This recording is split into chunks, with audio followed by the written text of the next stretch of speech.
tahu Piala Dunia di Qatar menunjukkan satu benda yang wow lah, benchmark yang baru kan. So sekarang ni di Piala Asia di Qatar ni, adakah Datuk Seri menjangkakan mungkin ada satu kejutan seperti ni? Mungkin orang anggap Korea, Jepun yang nama-nama besar akan menguasai. Mungkin ada satu tim underdog macam Piala Dunia Morocco tiba-tiba sampai ke semifinal. Datuk jangka tak mungkin lebih hebat lah untuk kali ni? Saya rasa sebagai penganjur, AFC sebagai penganjur, kita harap ada kejutan yang dibuat supaya pertandingan menjadi lebih rancak, dan ini juga memberi peluang kepada pasukan yang kita rasa bukan pasukan kecil tapi pasukan yang belum sampai tahap yang tertinggi, contohnya pasukan yang sudah pun bermain di Piala Dunia, contoh 6 pasukan yang bermain di Piala Dunia, dan 18 pasukan lagi, mereka harus mengurangkan gap di antara mereka dengan 6 pasukan yang dan saya rasa kalau kita lihat perlawanan-perlawanan di Piala Dunia baru ni, saya rasa ramai pasukan yang boleh buat kejutan pada Piala Asia kali ini, dan kita harap ada kejutan supaya perlawanan dan juga pertandingan ni menjadi lebih rancak. Okey. Dengan Arab Saudi akan jadi tuan rumah 2027 nanti, dan Piala Dunia 2034 nanti, mungkin Datuk Seri melihat ini satu perkembangan yang baik untuk bola sepak Asia, dan juga kini kan Arab Saudi membawa nama-nama bintang besar untuk bermain di liga diorang, Cristiano Ronaldo, Benzema dan sebagainya. Mungkin Datuk Seri rasa 10 tahun akan datang mungkin Arab Saudi sendiri akan membangun seperti liga-liga Eropah yang lain.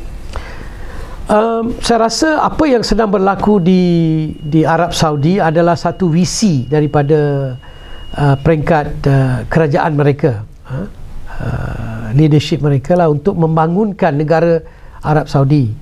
Dan salah satu aspek pembangunan mereka itu banyak aspek. Satu ialah ekonomi sendiri, satu adalah tenaga kerja, dan salah satu aspek adalah sukan.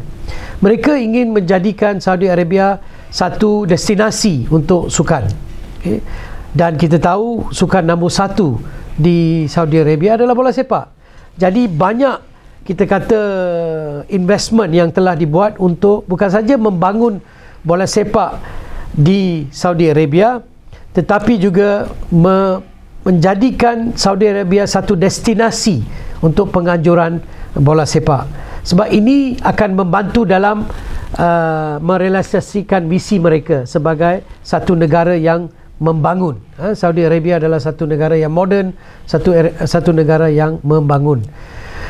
Dan untuk menjayakan visi ini, jadi mereka telah pun membuat satu perancangan yang terperinci, dan salah satu aspek adalah untuk menaik tarafkan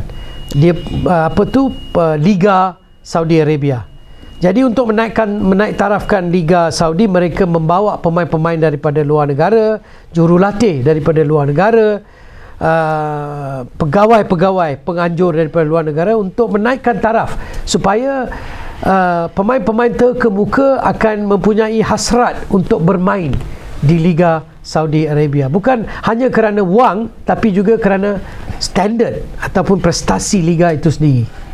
Mungkin Datuk Seri rasa macam kedatangan diorang tu semua kan, bintang-bintang dunia, membuka mata luar juga, yang macam bukan semata-mata wang tapi peningkatan bola sepak Asia tu sendiri. Memang kalau kita lihat,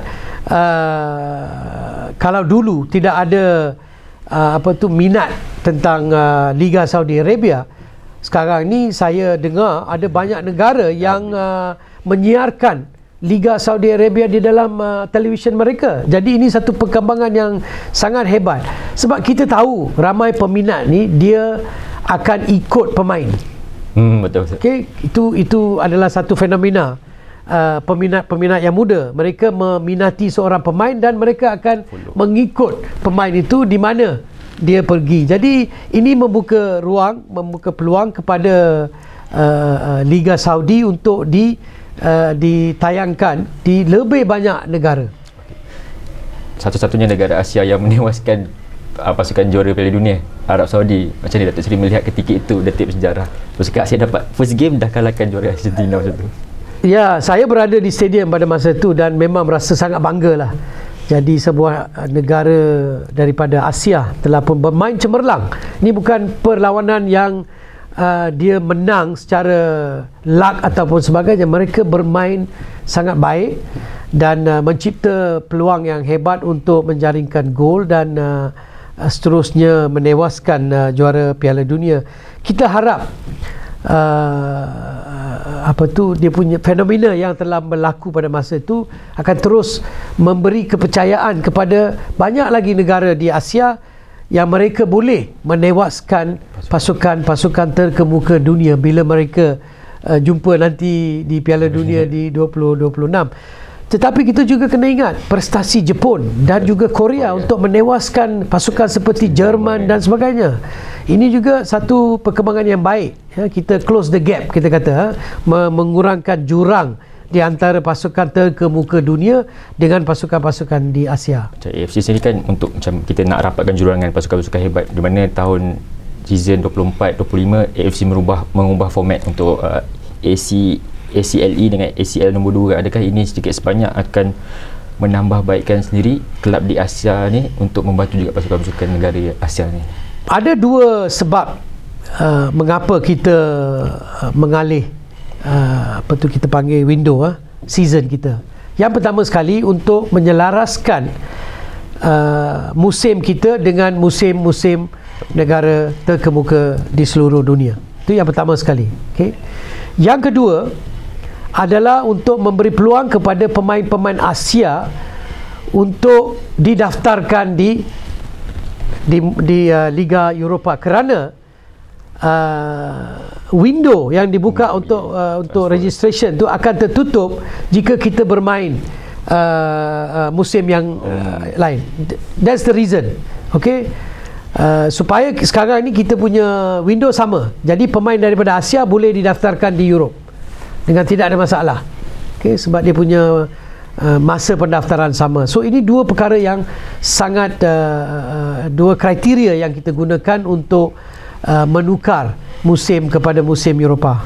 Macam Datuk Seri rasa tak macam ni pendapat Datuk Seri sendiri yang orang kata bila bintang-bintang dunia ni datang ke Asia, macam dia macam membunuh pula bakat-bakat muda di Asia ni sendiri. Macam mana Datuk Seri lihat perkembangan ni sebenarnya? Kalau kita lihat macam tu, macam kita kata Saudi Arabia mempunyai 9 pemain luar, 9 foreign players bermain di liga, dan macam mana national team dia kuat?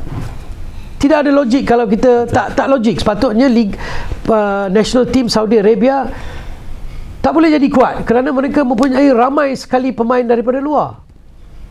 So resipinya adalah pembangunan bola sepak, the second level, youth development. Kalau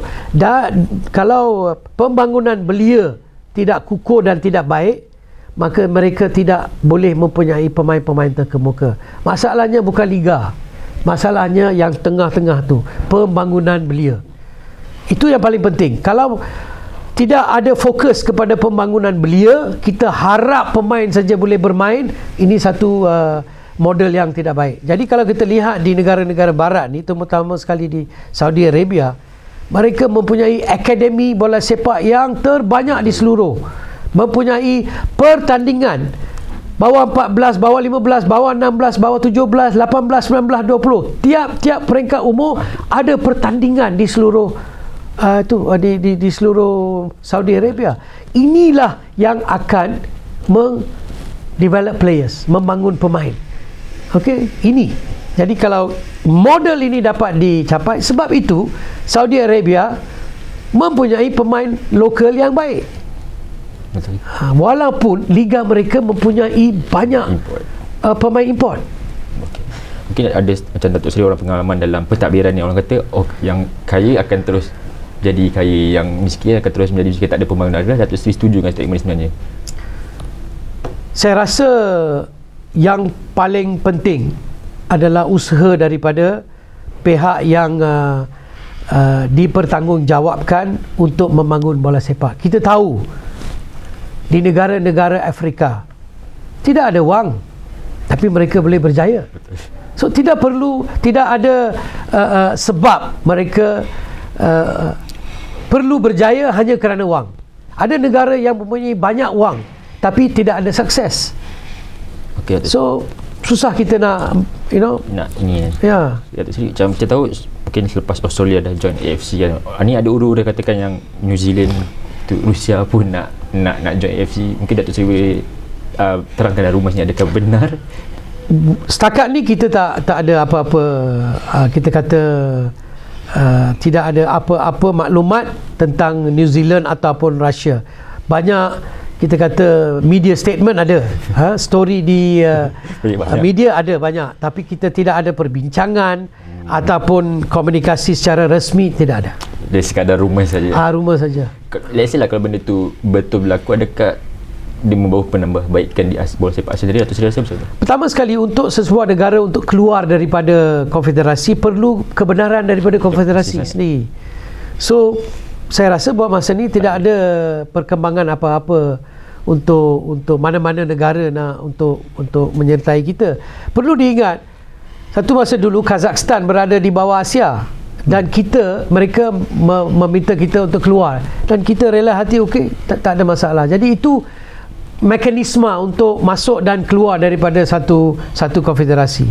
Okey, Datuk Seri dia tolak sikit. Datuk Seri sebagai steward AFC,